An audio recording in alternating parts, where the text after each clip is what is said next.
Hey Dan, how's it going? I am currently headed home. As you mentioned in your previous video, a lot of my vlogs have been from the car, but that's because I have a really long commute, and this is about the only time that I get to sit down and talk in front of a camera. Anyway, so what happened in D&D last night? Last night, two new people joined us, so we had two new characters, one of which is a ranger. I think he said he was an elf. I do not recall.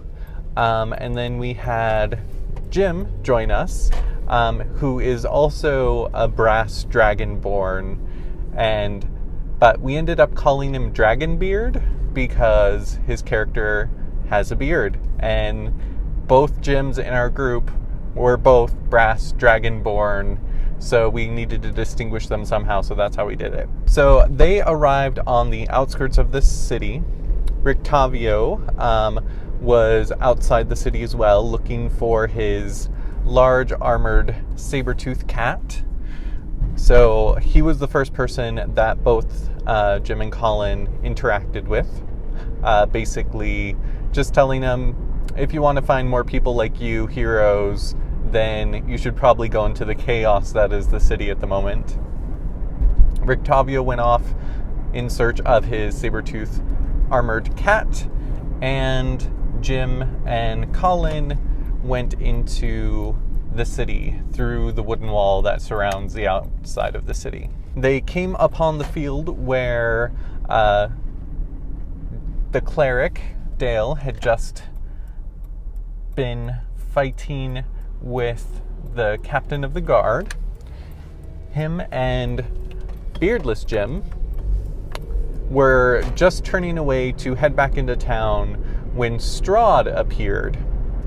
But the first priority being getting Irina safe, they went to run away from him, but Strahd sent 4 dire wolves after them, all 4 of which attacked Beardless Jim and Dale, and then as Dragonbeard and Colin entered, they helped attack the direwolves, and then they started attacking Strahd because he was attacking them, of course. So this battle actually went on for quite a while. It took most of the night, and we ended up stopping the battle in this particular group by at the point where Strahd was so injured that he stepped back and did a minor illusion to create 4 of them, 4 of himself, so we didn't know which one to attack.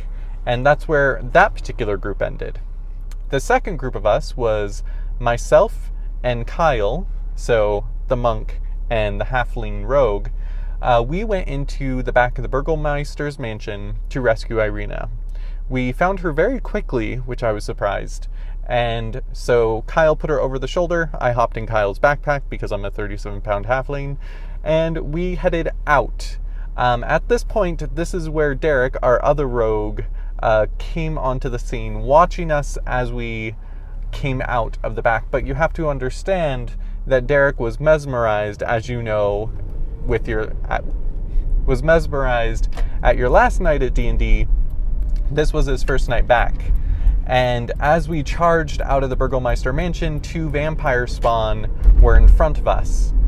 And Derek, being under the control of Strahd in some way, that Strahd is now his friend because he's entranced, threw a grappling hook, entangling Kyle's feet, knocking him down, and one vampire spawn picked up Irina and ran off with her.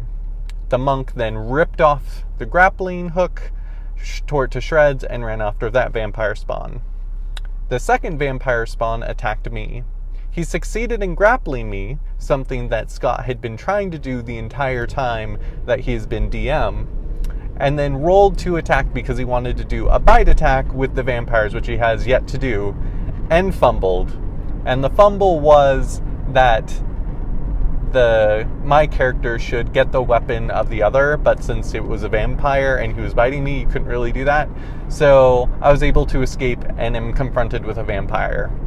And that is where that part of the story ended. And so that was the night. We are all still in battle. Kyle is currently chasing after one vampire spawn.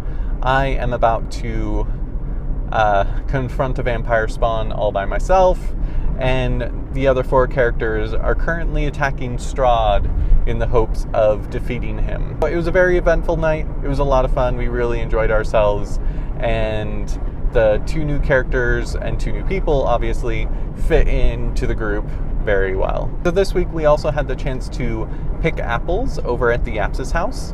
So it was the first time that our daughter has picked apples from a tree. Can you pick this apple? Grab it. Pull.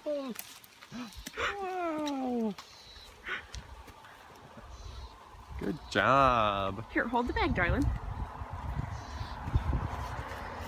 We have been making applesauce, apple butter, and apple everything. We got some apple cider as well. And we are just enjoying apple season. Really good to see where you're working, what you're doing, and I will see you on Friday.